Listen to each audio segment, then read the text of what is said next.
ಅಯ್ಯಪ್ಪ ಸ್ವಾಮಿಗಾಗಿ ವಿಶ್ವದಾದ್ಯಂತ ಭಕ್ತರಿದ್ದಾರೆ. ಅದರಲ್ಲೂ ಮಕರ ಜ್ಯೋತಿ ಯಾತ್ರೆಗಾಗಿ ಶಬರಿಮಲೆ ಮಾಲೆ ಧರಿಸುವ ಭಕ್ತರ ಸಂಖ್ಯೆಯಂತೂ ಅಗಣಿತ.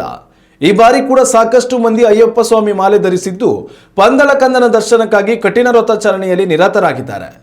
ಈ ಬಾರಿಯ ಮಕರ ಜ್ಯೋತಿ ದರ್ಶನಕ್ಕಾಗಿ ಆಗಮಿಸುವ ಭಕ್ತರಿಗಾಗಿ ಶಬರಿಮಲೆ ಅಯ್ಯಪ್ಪ ಸನ್ನಿಧಿಯ ಬಾಗಿಲನ್ನು ತೆರೆಯಲಾಗಿದೆ. ನಿನ್ನೆ ಸಂಜೆ 5 ಗಂಟೆ ಸುಮಾರಿಗೆ ಮೇಲ್ಕಾಂತಿ ಇಟಿ ಪ್ರಸಾದ್ ಅವರು ಮುಖ್ಯ ಪೀಠಾಧಿಪತಿ ಮಹೇಶ್ ಮೋಹನಾರ್ ನೇತೃತ್ವದಲ್ಲಿ ದೇವಸ್ಥಾನದ ಬಾಗಿಲನ್ನು ತೆರೆದಿದ್ದಾರೆ. ಇದಾದ ಬಳಿಕ ಮೇಲ್ಕಾಂತಿಯವರಿಂದ ಕೀ ಹಾಗೂ ವಿಭೂತಿಯನ್ನು ಸ್ವೀಕರಿಸಿದರು. ಇದಾದ ಬಳಿಕ ಭಕ್ತರಿಗೆ 18 ಮೆಟ್ಟಿಲುಗಳನ್ನು ಹತ್ತಲು ಅವಕಾಶ ಮಾಡಿಕೊಡಲಾಯಿತು. ಮಂಡಲ ಮಹೋತ್ಸವಕ್ಕೂ ಈ ಬಾರಿ ಕಿಕ್ಕಿರಿದು ಭಕ್ತರು ಆಗಮಿಸಿದರು. ಡಿಸೆಂಬರ್ 27ರಂದು ದೇವಸ್ಥಾನದ ಬಾಗಿಲು ಮುಚ್ಚಲಾಗಿತ್ತು. ಇನ್ನು ಜನವರಿ 20ರವರೆಗೂ ಅಯ್ಯಪ್ಪ ಸನ್ನಿಧಿಯ ಬಾಗಿಲು ತೆರೆದೇ ಇರಲಿದೆ.